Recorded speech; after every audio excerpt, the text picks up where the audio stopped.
Assalamualaikum warahmatullahi wabarakatuh. Nama saya Cindy Saputri, NIM 200760223. Di sini saya akan menjelaskan mengenai materi pengantar sistem komputer.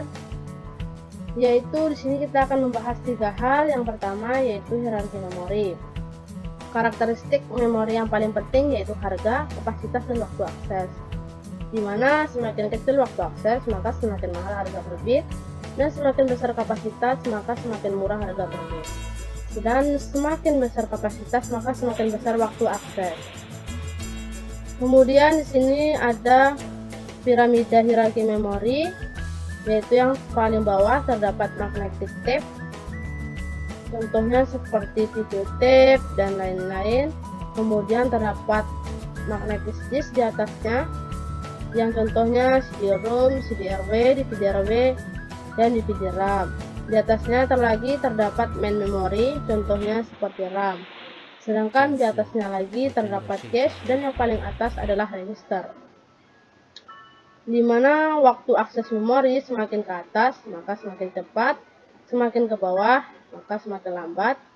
Kemudian untuk kapasitasnya semakin ke atas akan semakin kecil, sedangkan semakin ke bawah maka akan semakin besar. Sedangkan untuk jarak dengan prosesor, semakin ke atas maka jaraknya akan semakin dekat, dan semakin ke bawah jaraknya akan semakin jauh. Sedangkan untuk harga per bit, semakin ke atas maka akan semakin mahal, sedangkan untuk semakin ke bawah dia akan semakin murah. Materi selanjutnya adalah memory cache. Yang pertama adalah motivasi, yaitu kecepatan eksekusi instruksi dibatasi oleh waktu siklus memori. Apa yang kita hadapi adalah terjadinya trade-off antara kecepatan dan harga. Idealnya, memori harus dibuat dengan teknologi yang sama dengan yang dipakai untuk membuat register pada prosesor yang akan menghasilkan waktu siklus prosesor.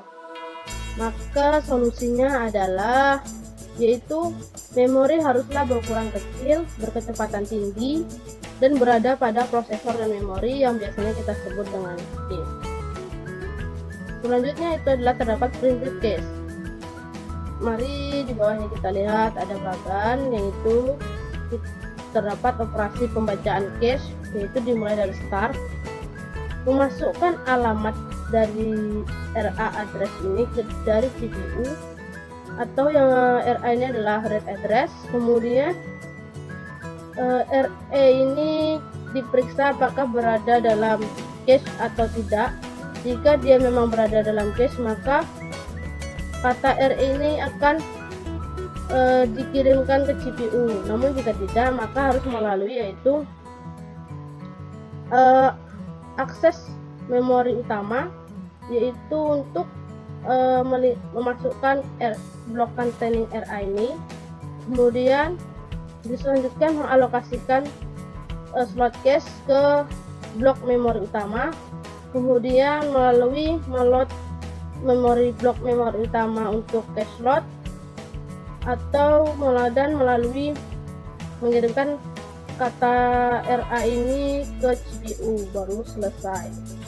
Nah, yang di sebelahnya ini adalah struktur cache, yaitu dimana Q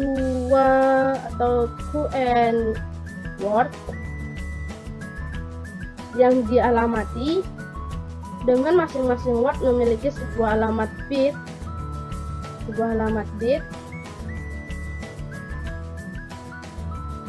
yang unik untuk keperluan pemetaan. Memori ini dianggap terdiri dari sejumlah blok yang panjangnya adalah keyword. Kemudian selanjutnya adalah masalah-masalah dalam cache. Jadi dalam cache terdapat beberapa masalah, yaitu yang pertama masalah pada ukuran cache. Cache yang berukuran kecil akan berpengaruh terhadap kinerja komputer. Kemudian ukuran blok, yaitu unit data yang dipertukarkan antara cache dengan memori utama. Dan yang ketiga adalah fungsi pemetaan. Terdapat 2 masalah dalam fungsi pemetaan. Yang pertama pada saat blok dibaca, dan yang kedua adalah semakin fleksibel sebuah fungsi pemetaan, semakin kompleks rangkaian yang diperlukan untuk mencari cache untuk memastikan blok yang dimaksud berada dalam cache. Dan yang keempat, algoritma pengganti. Setelah itu memilih blok yang akan diganti. Kemudian adalah yang terakhir, white polish. Apabila dari daftar blok dalam cache diubah, perlu untuk memulihnya kembali ke memori utama. Yang materi yang terakhir adalah teknik komunikasi I/O, yaitu terdapat 3 teknik komunikasi I/O ini, yaitu yang pertama programmed I/O, yaitu adalah seperti yang kita lihat dari bagan terdapat, yaitu memberi perintah baca ke modul I/O, kemudian mengecek status dari modul I/O, kemudian membaca status modul I/O, kemudian jika sudah maka akan membaca modul I/O, membaca kata dari modul I/O, kemudian menuliskan kata ke dalam memori dan selesai.